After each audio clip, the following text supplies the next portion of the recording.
vertical motion of spring block system. Vertical motion of spring block system कैसे? इस बार आपने spring को लटका दिया वर्टिकली। ये आपकी स्प्रिंग जिसके ऊपर आपने कुछ भी लोड नहीं लटकाया हुआ है, ये स्प्रिंग की नॉर्मल पोजीशन। उसके बाद क्या हुआ कि आपने स्प्रिंग पर एक सर्टेन लोड लटका दिया, एक वेट लटका दिया, आपने एक मास लटका दिया इसके ऊपर, यहाँ जिसका मास है एम, ब्लॉक लटका दिया आपने। और अब आपने देखा कि ये जो स्प्रिंग है ये एक्सटेंड हो गई। कितनी एक्सटेंड हो गई? ये स्मॉल एल इंक्रीज हो गई। स्मॉल एल लिखूं, क्या लिखूं? स्मॉल एल लिख देता हूं। स्मॉल एल इंक्रीज हो गई। तो अब जरा ध्यान से देखिएगा कि इस पर कौन कौन सी फोर्स काम कर रही है। इस ब्लॉक पर, इस ब्लॉक पर एक mg वर्टिकली डाउनवर्ड काम कर रहा है, और इस वर्टिकली डाउनवर्ड के अगेंस्ट स्प्रिंग ने इसे रोका हुआ गिरने से, तो एक रिस्टोरिंग फोर्स काम कर रही है F, है ना? कितनी काम कर रही है? F इज इक्वल टू के एल काम कर रही है। अब यहां अगर हम ध्यान से देखें तो ना तो ब्लॉक नीचे गिर रहा, ना ब्लॉक स्प्रिंग की तरफ ऊपर को खींच रहा। तो इसका मतलब नीचे गिराने वाली फोर्स और ऊपर गिराने वाली फोर्स दोनों आपस में इक्वल है। ठीक है, तो in equilibrium M G is equal to what? K L. Correct. अब आपने क्या काम किया? अब आपने इस ब्लॉक को थोड़ा सा नीचे की तरफ एक्सटेंड कर दिया, थोड़ा सा नीचे की तरफ एक्सटेंड कर दिया, जहां इसकी इक्विलिब्रियम पोजीशन थी उससे।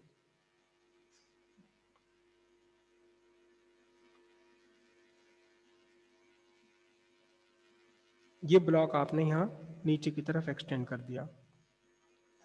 ठीक है, कितना एक्सटेंड कर दिया? जो इसकी इक्विलिब्रियम पोजीशन थी वहां से y आपने एक्सटेंड कर दिया। अब इस पर कितनी फोर्स लग रही होंगी जरा ध्यान से देखिएगा। एक तो फोर्स लग रही है वही वर्टिकली डाउनवर्ड mg, और जो वर्टिकली अपवर्ड्स फोर्स है स्प्रिंग फोर्स है। स्प्रिंग की फोर्स कितनी लग रही होगी? अब स्प्रिंग फोर्स आपकी लग रही है k, और टोटल इंक्रीज कितना हो गया? L plus Y. L Y नहीं, एल प्लस वाई। तो अब ये तो mg से ग्रेटर हो गई, mg से ग्रेटर हो गई ना। तो अब नेट अपवर्ड फोर्स कितनी होगी? Net upwards force is equal to कितना होगा? एफ के, सॉरी, नेट अपवर्ड फोर्स आपकी हो गई के एल प्लस वाई में से सबट्रैक्ट कर दो कितना? M G. ये नेट फोर्स आ गई।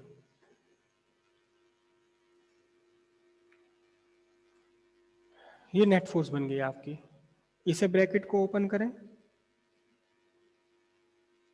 नेट फोर्स है ना, के एल प्लस के वाई माइनस एम जी। अब जरा देखना तो ध्यान से, एम जी पहले किसके इक्वल है? के एल के इक्वल है। तो इस के एल को भी एम जी लिख दूं मैं, प्लस के वाई माइनस एम जी। तो नेट फोर्स कैसी आई? Net force is equal to K Y आई। लेकिन ये कैसी है? ये अपवर्ड्स है, जबकि डिस्प्लेसमेंट आपने कहाँ दिया है? डिस्प्लेसमेंट दिया है डाउनवर्ड, और नेट फोर्स कैसी आ रही? अपवर्ड। तो ये नेट फोर्स जो काम करेगी रिस्टोरिंग फोर्स का ही काम करेगी। तो अब आपके पास restoring force is equal to कितना हुआ? Minus K Y. Minus K Y restoring force हुआ। तो एक्सेलरेशन कितना हुआ? Restoring force upon mass of block. तो A equals minus K Y by M. ठीक है,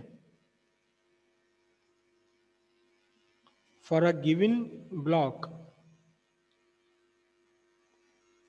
for a given block and spring, K and M are constant.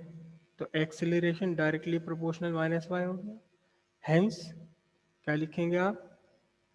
Motion of block is simple harmonic motion. और simple harmonic motion में, in simple harmonic motion acceleration कितना है, omega square Y. ये भी acceleration है, ये भी एक्सेलरेशन है, दोनों को इक्वल कर दीजिए। Minus omega square Y equals minus K Y by M. तो कैंसिल होकर क्या बचा, omega square equals K by M. वही पुरानी की पुरानी कहानी, omega equals square root of K by M. और ओमेगा को आपने सब्स्टिट्यूट कर दिया कितना, 2 pi by capital T equals K by M. और यहाँ से टी निकल कर आएगा 2 pi square root of M upon के। के इज द स्प्रिंग कांस्टेंट। और ये फ्रीक्वेंसी आपकी निकल कर आ गई किसमें, हर्ट्ज में ये फ्रीक्वेंसी निकल कर आ गई। ठीक है, सिंपल है बिल्कुल एकदम।